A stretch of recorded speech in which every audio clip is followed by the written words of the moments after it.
It's 10 p.m. Do you know where your children are? Right now on the 10 o'clock news. Times Square is ready to ring in the new year. The mall will usher in 2026 with a new, unique twist just after midnight. And a new layer of protection. The NYPD detailing their plan to keep revelers safe, including a new type of security check. And bundle up, the temperatures are dropping just like that crystal ball.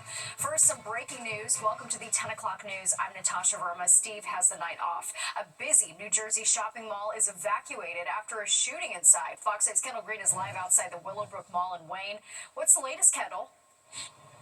Hey, good evening, Natasha. We just arrived here on scene where there's been a large police presence here that's died down since reports of that shot being fired inside of the mall. But we do know that state and local police have been standing by here defusing the scene since about 7 o'clock when that happened. But let's take a look at some of the citizen video of the scene earlier when things took place. This evening, just minutes after 7, the Wayne Police Department received reports that a shot had been fired in the food court area of the Willowbrook Mall. Now, authorities observed multiple people fleeing from that area and determined that some form of a fight led to a shot being fired.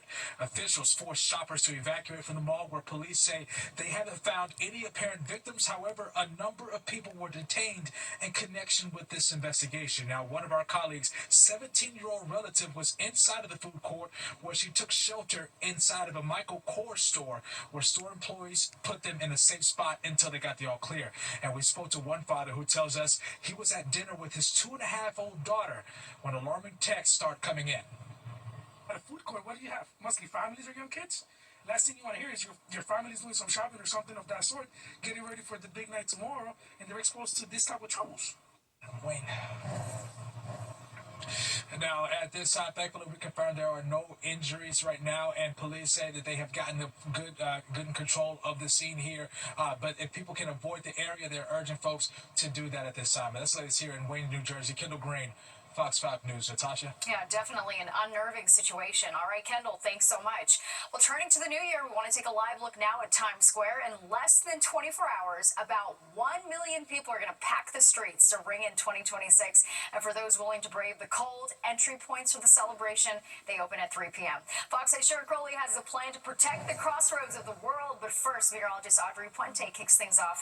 Our team coverage. Audrey, it's going to get really cold tomorrow. It sure is, Natasha. Be in store for a very chilly evening. If you are planning to head out to Times Square, be anywhere outdoors for your New Year's Eve celebrations. The gusty winds will continue, though not quite as strong as we experienced last night and earlier today. Temperatures will stay below average for the next several days. We could see a few flakes flying by the time we drop the ball tomorrow night at midnight, and it's going to be a very cold start to 2026. Right now, it's still pretty cold out there. We're below the freezing mark all across the tri-state area. It's 28 in East Hampton. Same number over towards Islip. We have 28 in Bridgeport. It's 26 for you in White Plains. Same number in Poughkeepsie. 18 degrees is the current temperature up towards Monticello. Now, the winds are definitely a factor. They've been that way since yesterday. Right now, they've kind of lowered just a bit. The sustained winds are between 10 and 20 miles per hour on average, but the gusts are still pretty up there. 31 miles per hour being reported out of Central Park, 26 in Islip, 30 in Bridgeport. Of course, that's adding to the chill factor, making it feel like the teens. I'll let you know how long this cold weather will last coming up. Natasha? All right, Audrey, thank you. Well, New Year's Eve is, of course, tomorrow. The biggest party in the world includes a tight security plan.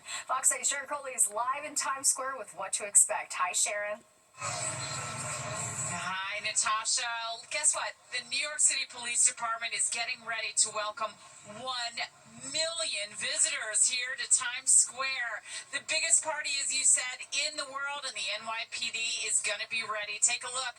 They're already out here in force. If you're planning to come here or even watch it on TV, you are going to see thousands of police officers. New York's finest will be on foot. They'll be using drones. They will be undercover, and they will be in uniform. It is a multi-layer security plan. The police commissioner says there are no known threats at this time, but they are preparing for the unexpected. It means spectators will see police everywhere that they go, as we said, and there will be screening checkpoints. So you won't be able to bring in backpacks or alcohol or a stool to sit on or anything like that. Of course, you're being urged to dress warmly. But once you get through the first screening checkpoint, they're going to have something new this year, mobile screening. Police officers walking through the crowds, even in those pens where they kind of hold you for a little and then let you go out into the street. If they see anything suspicious, you might be screened for a second time. Security extremely tight here because of so much that's going on tomorrow night. We heard from both the mayor and the police commissioner earlier today. We will have plainclothes K9 teams, officers on horsebacks, on our trains, subway stations, and in helicopters and on boats. Pedestrians and vehicle closures will be in effect leading up to and during the event. Security is everyone's responsibility. Again, see something, say something, do something. Spectators should expect to be screened by counterterrorism officers at these access points, and once inside a viewing area, there will be no re-entry and they may be subject to rescreening. And here is a live picture. It's not New Year's Eve yet, but you can see how crowded it is. By this time tomorrow night, there will be street closures. They're actually starting at 4 o'clock in the morning and rolling from there. If you're planning to enjoy the festivities and come here, they're starting to welcome spectators, guys, at 3 o'clock in the afternoon tomorrow afternoon. But you're being urged, of course, to take public transportation. This is going to be way too crowded to try to drive, and there are, as I said, a number of street closures as well. So don't bring anything if you're going to come. Just bring yourself and your spirit, because we already see a lot of that, Natasha, here in Times Square. I'll send it back to you in the studio. Yeah, you can definitely feel it. All right, Sharon, thank you so much. Well, this is just a test. Organizers flipping the switch on the giant Times Square New Year's Eve ball this morning, and they are just making sure all 5,280 water-free crystals light up and the 12,000-pound ball goes up and comes down on cue. So at midnight, the ball is going to drop, actually 11:59. The ball will descend, and we will ring in 2026. Then at 4 minutes after, the ball will go up again. There'll be a flag reveal on One Times Square. We'll play America the Beautiful, and the ball will be lit in honor of the 250th anniversary of our country. And this is the 9th iteration of the Times Square New Year's Eve ball since its debut in 1907. Developing tonight, New York City Mayor-elect Zohran Mamdani is expected to announce Kamar Samuels as his choice for school's chancellor tomorrow. Samuels is superintendent of Manhattan's District 3, which includes the Upper West Side, Morningside Heights, and parts of Harlem. Earlier today, Mamdani chose Elmhurst Hospital CEO Ellen Artiga as his deputy mayor for Health and Human Services, Ramzi Qassem as his chief counsel, and Steve Banks as his next corporation counsel. The mayor-elect also renewed his pledge to hire 200 additional city lawyers to handle immigration cases and fight back against the Trump administration. The law department had been on the front lines of many of the fights for equal rights across this country, but today it has been hollowed out. And this is incredibly important for us in the work that we are seeking to do in this administration, that we have a corporations council and a law department that is not only staffed, but is also back on the front lines. Mamdani still has a few top spots to fill, including Transportation Commissioner. Tatiana Schlossberg, the granddaughter of the late President John F. Kennedy, has died after a battle with leukemia. It was just last month when the 35-year-old penned an essay in The New Yorker about her diagnosis. Fox 6's Teresa Perillo is live in the studio with a look back at her life. Teresa. Such a tragic story, a heartbreaking end, Natasha, to a life that was filled with so much promise and purpose. Today, the Schlossberg family revealing, quote, "Our beautiful Tatiana passed away this morning. She will always be in our hearts." Tatiana was the daughter of Caroline Kennedy Schlossberg, the granddaughter of President JFK, the niece to Senator Ted Kennedy and Senator Robert F. Kennedy.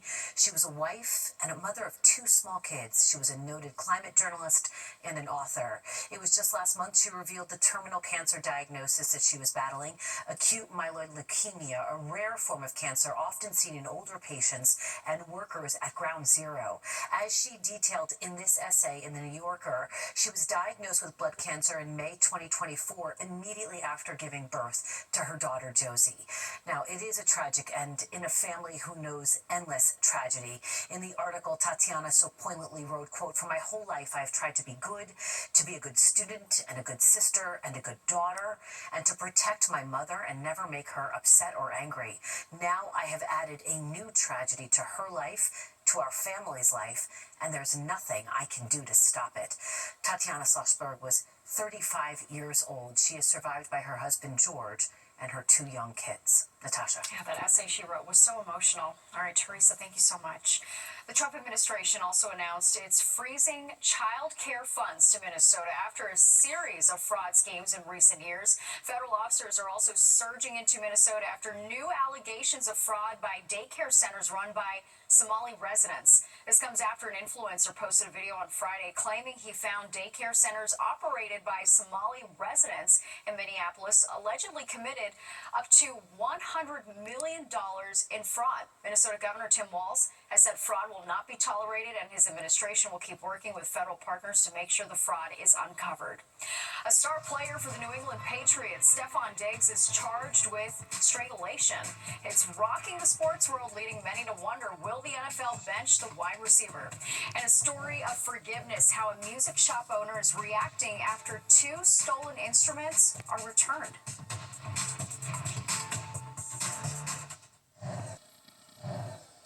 Developing tonight, one of the star players on the New England Patriots is charged with strangulation, assault, and battery. Wide receiver Stephon Diggs is arrested, accused of attacking his personal chef. Fox 8's Meredith Gorman is tracking the news, and if he'll be pulled from gameplay. Meredith, what are you learning tonight? Well, court records show Patriots star wide receiver Stephon Diggs has been charged with felony strangulation and misdemeanor assault following an alleged assault or incident earlier this month. Now, court documents say the case stems from a dispute with a woman who had been working for him as a private chef on December 2nd. Now, the criminal complaint alleges Diggs struck the woman and then placed his arm around her neck in a way that restricted her breathing. His attorney strongly denies the allegations, saying they are unproven and the result of a financial disagreement, not a criminal act. But down the line, if he is found guilty of these charges, here's what it could look like in Massachusetts. Since he's charged with felony strangulation, that is very serious. He could face up to 5 years, according to the Massachusetts Code, in the House of Correction, or not more than 2.5 years in basically a city jail. So state prison for 5 years, or 2.5 years in city jail. These are not minimums, these are maximums. The 32-year-old signed with the Patriots last March as a free agent, agreeing to a 3-year, $69 million contract. This season, he leads the team with 82 catches for 970 yards. Both the Patriots and the NFL say they're aware of the situation and are working to gather more information. Under the league's personal conduct policy, the NFL can carry out its own review, independent of any criminal proceedings. The NFL could put him on the commissioner's exempt list until more information comes out or for a certain amount of time. And that's like what I was saying, where it's just obviously bad timing for the team. And there's other serious things in here as well, but obviously the team has to think about this too. Patriots are 1 game away from their postseason starting, and Stephon Diggs has been their best pass-catching option all season. As for what's next, Diggs is scheduled to be arraigned next month on January 23rd, which is the Friday before the AFC Championship. Natasha, back to you. Meredith, thank you so much. Well, the new year will likely bring higher utility bills for many people in New York City and Westchester County. Con Ed is proposing a 3.5% electric rate increase and 4.4% gas rate increase for 2026, with more hikes in 2 years after that. Con Ed has said they're needed to maintain a reliable system. Critics, including State Senator Shelley Mayer, say Con Ed is still failing to address the affordability crisis that's facing her constituents. It's unaffordable and it's unjustified and it's too large. And it is putting shareholders over the interests of ratepayers. Ratepayers should be first. They have to have heat, they have to have gas, they have to have electricity, and that's what Con Ed has a monopoly to provide.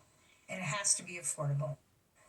The regulatory board will decide next month whether to give final approval to the rate hikes. The CDC says flu cases are rising faster compared to previous years.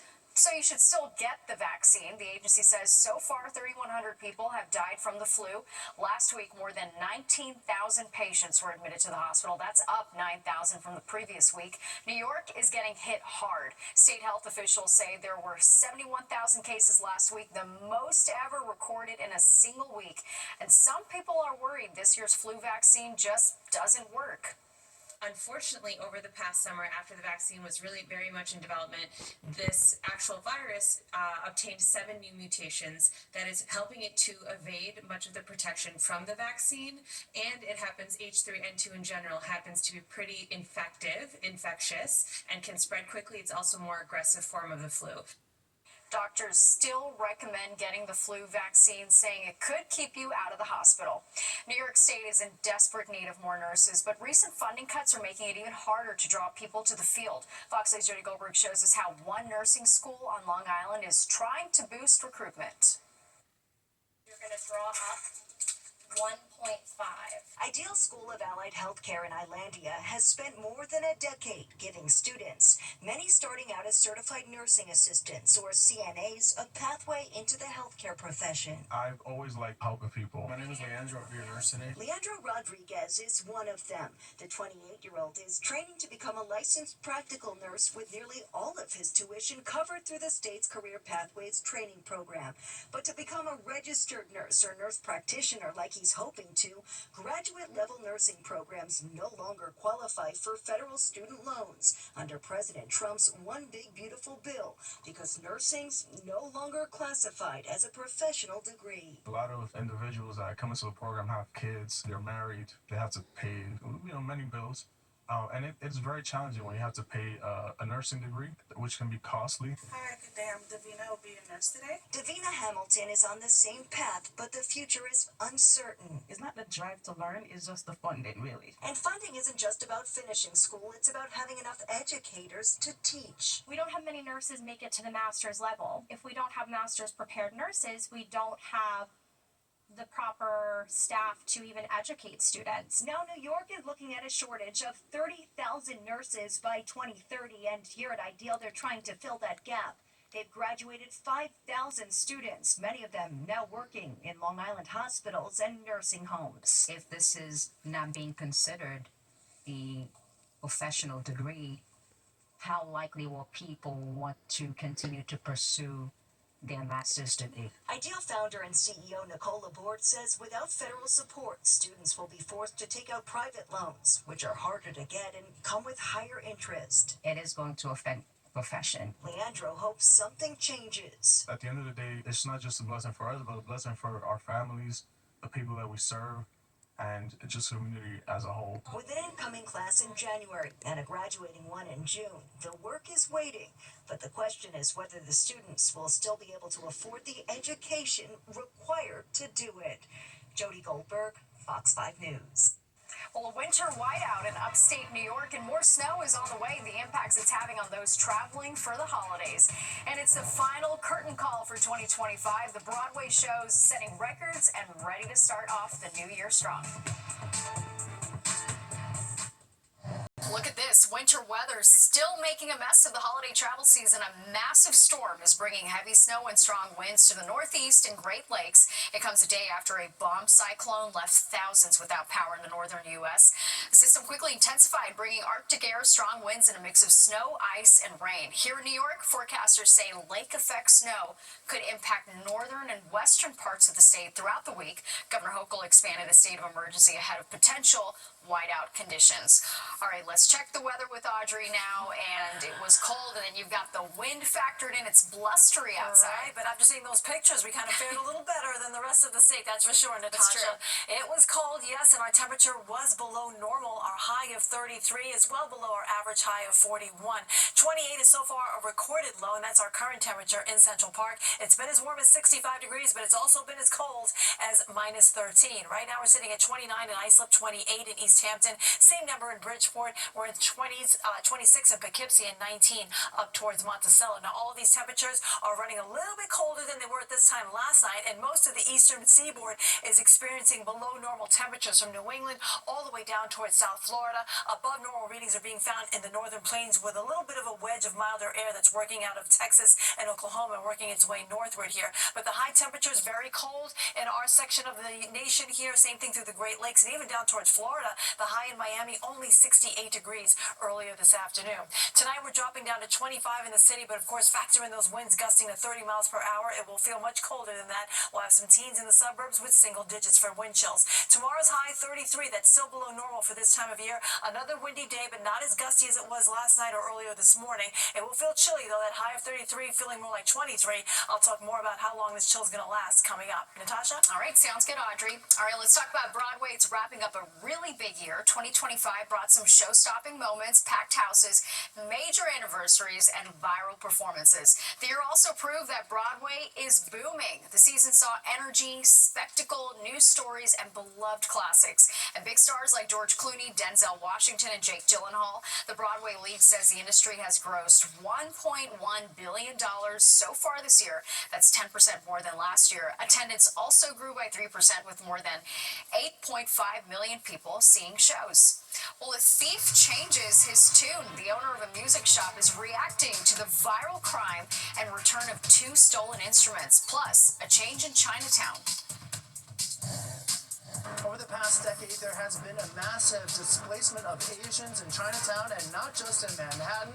I'm Arthur Chen. We're in Chinatown, and coming back, we're going to talk about why this is happening and what should be done to fix it.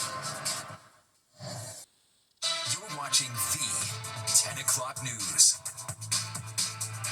A sobering decision by a drunk thief going viral, and the owner of the music shop that's involved in this crime is speaking out about this unusual incident tonight. Welcome back to the 10 o'clock news. I'm Natasha Verma. Steve has the night off. The suspect is accused of stealing 2 mandolins and then returning the items with a note blaming it on the alcohol. Fox 6's Linda Schmidt has a message from the shop owner. Well, the owner of this vintage guitar store here in Teaneck, New Jersey, he got quite a surprise. In fact, he got 2 of them. His name is Buzzy, and we're going to head inside. You get to meet him and hear his story. They are always strumming at Lark Street Music, but 3 days before Christmas, they hit a sour note after an alleged thief stole 2 expensive mandolins. They're worth about $4,000 each. A store security camera captured the man grabbing one of the mandolins off the wall, stuffing it inside his coat, and then looking around to make sure the coast was clear, before grabbing another one and stuffing that inside his coat pocket. Owner Buzzy Levine posted the surveillance video on the store's Facebook page, and it went viral. One of my kids said, "Hey, Dad, there's getting hundreds of thousands of hits here." And then on Thursday, someone said 4 million. So Within days. Yeah. 4 days later, the alleged thief changed his tune. This surveillance video shows him returning the mandolins in 2 shopping bags. Buzzy spotted the man and chased after him. I wanted to talk to him and what's going on? And I started chasing him. And he started running faster, and I went full speed ahead, and I had no chance of catching him. The alleged thief also left some chocolate in one of the bags. And a note. The note said, "Sorry, I've been drunk. Merry Christmas. You're a good man." So, yeah, he tried to make amends, I suppose. Even though the man returned the mandolins, police say he still committed a crime. And the search for him is continuing. In Teaneck, New Jersey, Linda Schmidt, Fox 5 News. Well, Mark Levine has officially been sworn in as the 46th controller of New York City. Levine took the oath of office this afternoon outside the David N. Dinkins Municipal Building in Lower Manhattan.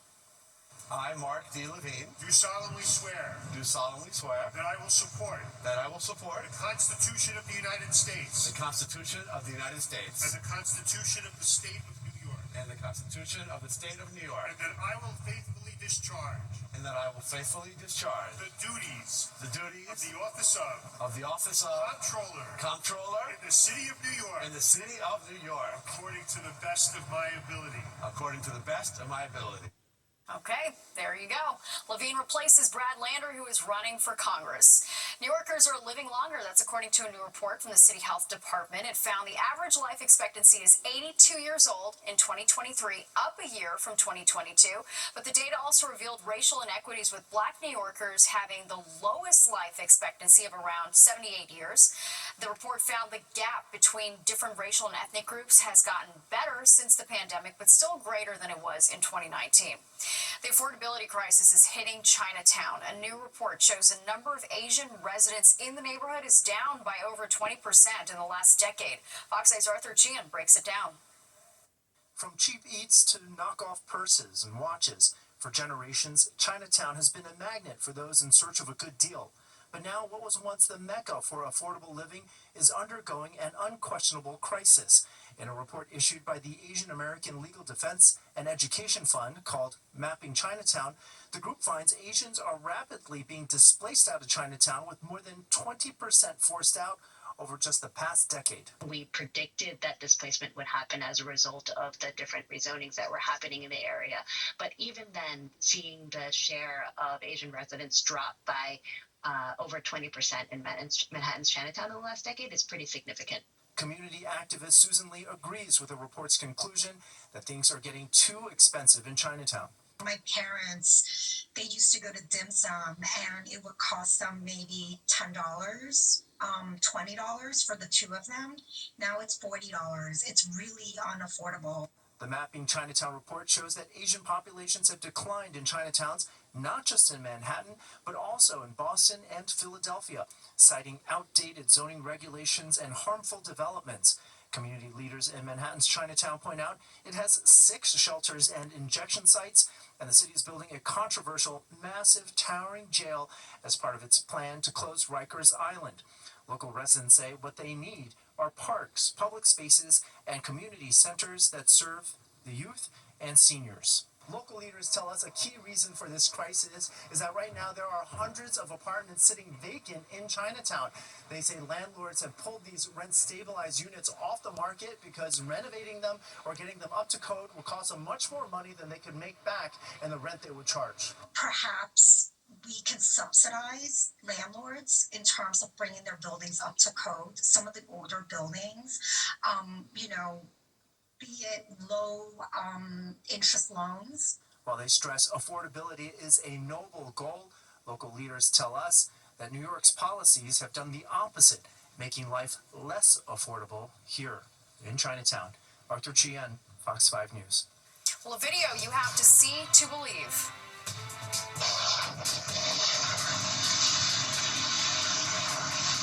Unbelievable. Hear from the homeowner about rescuing the driver who landed in his pool. And a roof collapse leaves more than 30 dogs without a place to stay. The message from the Newark Animal Shelter looking for fosters.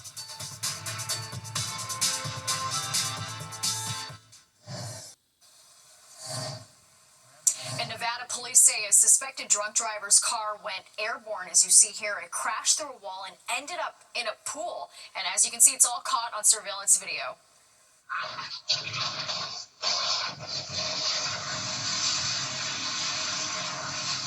My goodness, this happened on the night of December 15th. You can see the car there go airborne. The driver getting tossed out of the car into the pool, and the homeowner had to pull her out of the pool. The homeowner says he was lucky because he was about to climb in the hot tub, which was right next to that brick wall. And the driver's lucky because she just missed the steps in the shallow end of the pool. She was conscious but moaning and groaning. You can listen to the video. We get her out. God's witness, 15 minutes later, she's standing up being interviewed by the police. The car had to be lifted out by a crane. The homeowner says it's going to cost him about $300,000 to fix everything. No word if the driver is facing any charges. Well, a Newark Animal Shelter is in desperate need of volunteers. The roof of a business next door collapsed under the weight of snow, falling onto part of the shelter, and it's left more than 30 dogs without a place to stay. Fox 8's Haley Fixler explains how you can help. For the new year, all these dogs want is a new home. That wish even more urgent after this weekend's snowstorm. There was an incredible accident that happened in our rear interior kennel.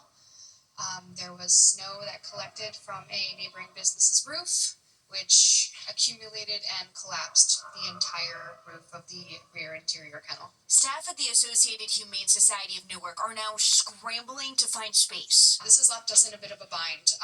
We are down 32 kennels. This shelter is already over capacity. Staff tells me they can comfortably fit 125 dogs, but they have 175 dogs right now, with more coming in every day. And now staff at the largest shelter in New Jersey are asking the community to step in so they can make repairs and keep doing what they do, caring for dogs in need. For families to step up and open their home to a dog temporarily, 2 to 4 weeks, it's just a blink of an eye when you really think about it. Being a foster is just, it's more than you can put into words. In Newark, Haley Fixler, Fox 5 News. Poor dogs, I hope they get adopted. Well, 'tis the season of not knowing what day it is. It's that time between Christmas and the New Year that feels like a void, the reason behind the holiday haze. And a funeral for an iconic part of New York City. Hear the eulogy for the MetroCard.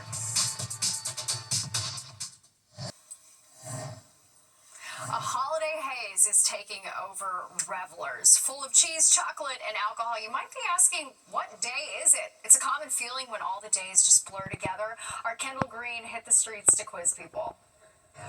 That 7-day stretch between Christmas to the turn of a fresh new year tends to feel a bit hazy.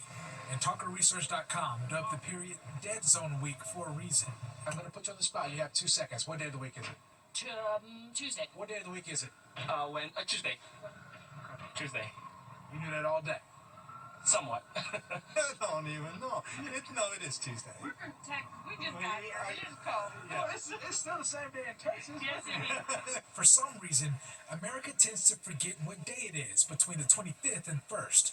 After surveying 2,000 people, researchers found Americans forget what day it is, an average of 4.7 times during Dead Zone Week. Because it's between Christmas and New Year's, and every day seems like a weekend. I think for like parents specifically, like just especially newborns, it's just or like young ones, it's just you just go. You don't really do anything. You just kind of like autopilot. Hard to say.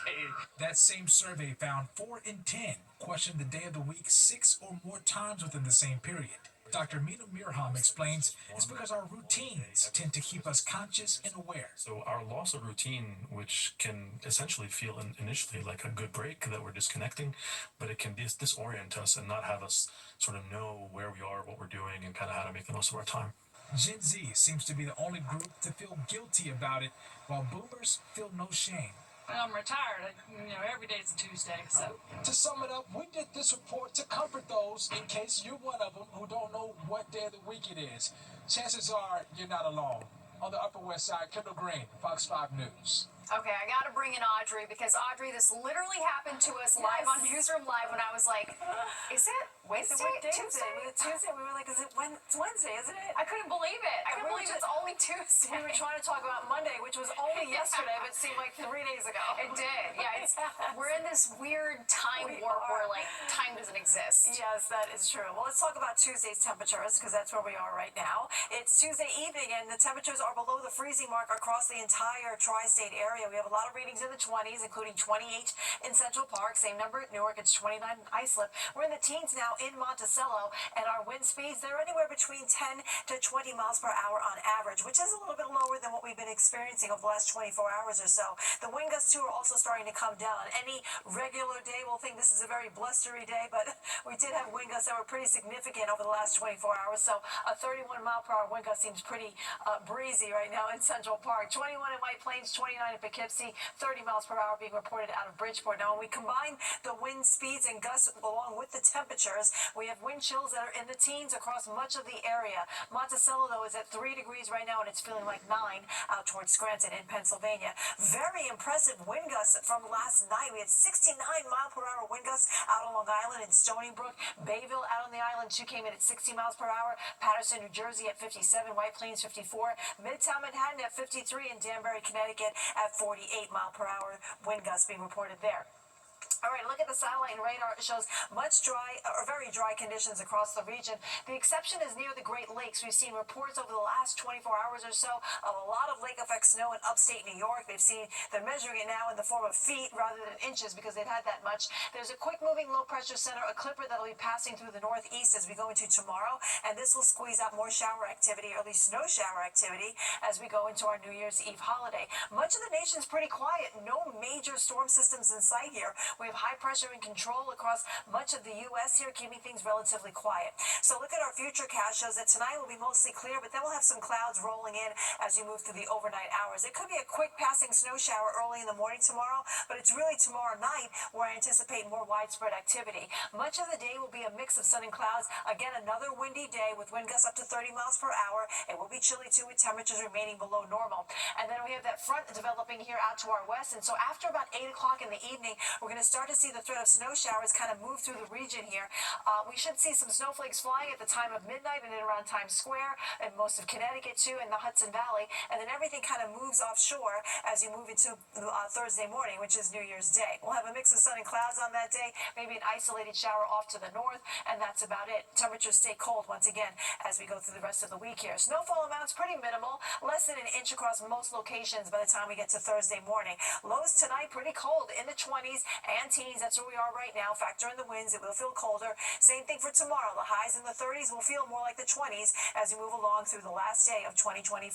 As we bring in 2026 at midnight in Times Square, we're looking for the freezing mark for the temperature. There could be a snow shower passing through, and the wind chills will mostly be in the middle to upper 20s. We stay below normal as we start off the new year, and relatively quiet. Just a couple of flurries for the first couple of days. No major systems happening until Monday, when we could see a threat of rain and snow across the region. Natasha? All right, Audrey, thank you. Well, from a scandalous kiss to a 100-year-old fitness fanatic in a space capsule coming back to Earth. As the year comes to a close, we're taking a look at some of our top videos. 2025 was full of newsworthy moments, and as we get ready to ring in 2026, we wanted to take a look back at some of our most popular stories from the past year. Fox Eye's Teresa Priello has the list. It's been a banner year for social media, with 2025 seeing views in the trillions, driven by over 5.6 billion global users. Here at Fox 5, 2025 was also a year of follows, likes, shares, and views. Our top performing video? In a sky full of stars, there's only one viral moment at a Coldplay concert. It's estimated 100 million people saw this kiss cam moment between astronomer CEO Andy Byron and Chief People Officer Kristen Cabot. But on our Facebook, it reached 9 million. 3.5 million people found this block of cream cheese on a bagel story. It makes you wonder, did the bagel shop do this on purpose? Let's hear it for Jerry Leo of Long Island. At the ripe old age of 100, she's serving as an inspiration to 8 million people across our social media channels. She works out daily and can hold a 3-minute plank. There were a few big stories that were truly out of this world, but this one netted us 4.2 million views on YouTube, and it was our most watched video of the year. This one shows the long-awaited splashdown of Dragon Freedom, with Butch Wilmore and Suni Williams on board. Their week-long trip turned into a 9-month extended stay. Not all news was good news. This Midtown standoff garnered 2.8 million views.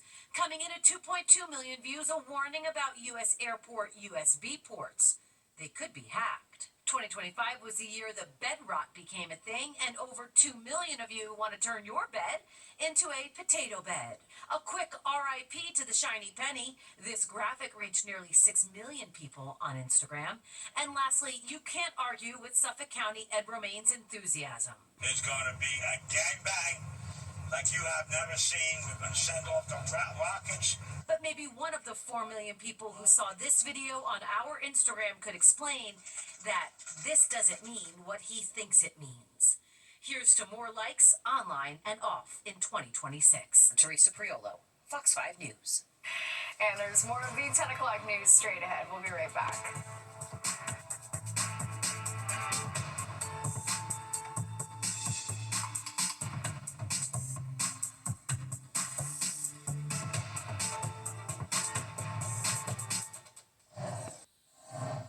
So today, New York City mourns the passing of a true original. Swipe, swipe. Swipe, swipe. The Metro card. A final farewell to a piece of New York City history.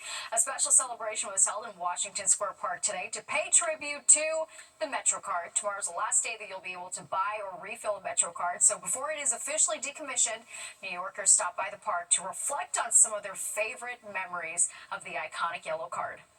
I mean, the MetroCard was there for all of us when we needed him. I mean, late nights on the train, trying to get from one side of the city to the other. Who do we call? We call the MetroCard. Being here mourning the MetroCard is like mourning a good, bad friend, right? The MetroCard was there for us through the best of times, and it failed us in the worst of times.